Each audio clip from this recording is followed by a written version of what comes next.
উজনি অসমৰ তিনিচুকীয়া জিলাৰ বাৰেকুৰিত আকৰ্ষণৰ কেন্দ্ৰবিন্দু বিখ্যাত হলৌ বান্দৰ। উজনি অসমৰ তিনিচুকীয়া জিলাৰ অন্তৰ্গত বাৰেকুৰিয়েই একমাত্ৰ পৰ্যটনস্থলী হিচাপে চিহ্নিত হৈছে। সেয়ে বিভিন্ন সময়ত দেশী বিদেশী পৰ্যটকে ভৰি পৰে গাঁওখনত। বিশেষকৈ কেন্দ্ৰবিন্দু হৈ পৰিছে আদিম মানৱ হলৌ বান্দৰ। আজি আন্তঃৰাষ্ট্ৰীয় হলৌ দিৱস। সেয়ে আজি এই দিৱসৰ দিনা কলিকতাৰ দেশী বিদেশী পৰ্যটকসকলৰ লগতে সচেতন প্ৰকৃতিপ্ৰেমী গাঁওবাসীয়ে বিভিন্ন ধৰণে হলৌ বান্দৰৰ লগত মত বিনিময় কৰে।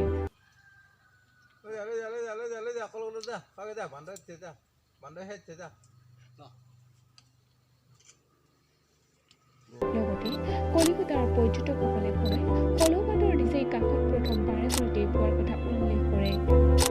बारीकुड़ी का जंगल बहुत सुंदर है, बहुत रिच है। हम कभी भी वक्त मिलेंगे तो हम फिर आएंगे, अपॉर्चुनिटी होंगे तो फिर आएंगे। बहुत अच्छा लगा, बहुत अच्छा लगा। बिल्कुल ऐसे ही और आप लोग का ये जो कोऑपरेशन बहुत अच्छा है। बहुत अच्छा है। Thank you Thank you so much. Locals are really good, very nice. Okay. Barekuri সঁচাই মুখোন্মুখ বাৰেকুৰিৰ অৰণ্যবোৰ সুন্দৰ চাফ চিকুণতাৰে পৰিপূৰ্ণ বুলিও উল্লেখ কৰে। তিনিচুকীয়াৰ পৰা খগেশ্বৰ বৰুৱাৰ ৰিপৰ্ট, অসম প্ৰকাশ।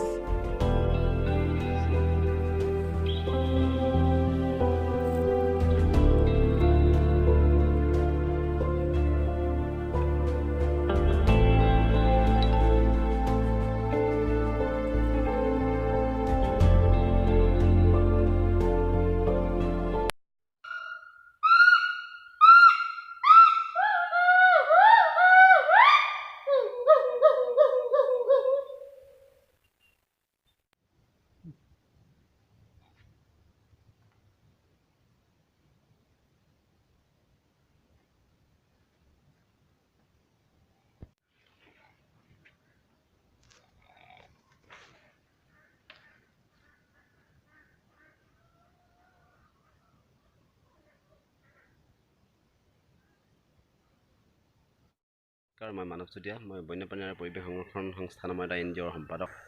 আমি বিগত এটা দশক ধৰি বাইকী অঞ্চলত হলৌ সংৰক্ষণৰ কাৰণে কাম কৰি আহিছোঁ। অঞ্চলটোত হলৌ সংৰক্ষণৰ কাৰণে আমি কেতিয়াবা 2-এখন সভা সমিতি আৰু সজাগতা সভা অনুষ্ঠিত কৰি অহাৰ লগতে আমি পৰিৱেশ সম্বন্ধীয় বিভিন্ন ধৰণৰ কাৰ্যসূচী হাতত লৈ আহিছোঁ। বৰ্তমান আমাৰ বাইকী অঞ্চলটোত 19টা হলৌ বান্দৰ আছে বুলি আমি ইতিমধ্যে হিচাপ গণনা কৰি উলিয়াইছোঁ। এই হলৌকেইটাই বাইকী অঞ্চলটোৰ মানুহৰ ঘৰৰ বাৰীবোৰতে বিচৰণ কৰি নিজৰ জীৱন ধাৰণ কৰি আহিছে।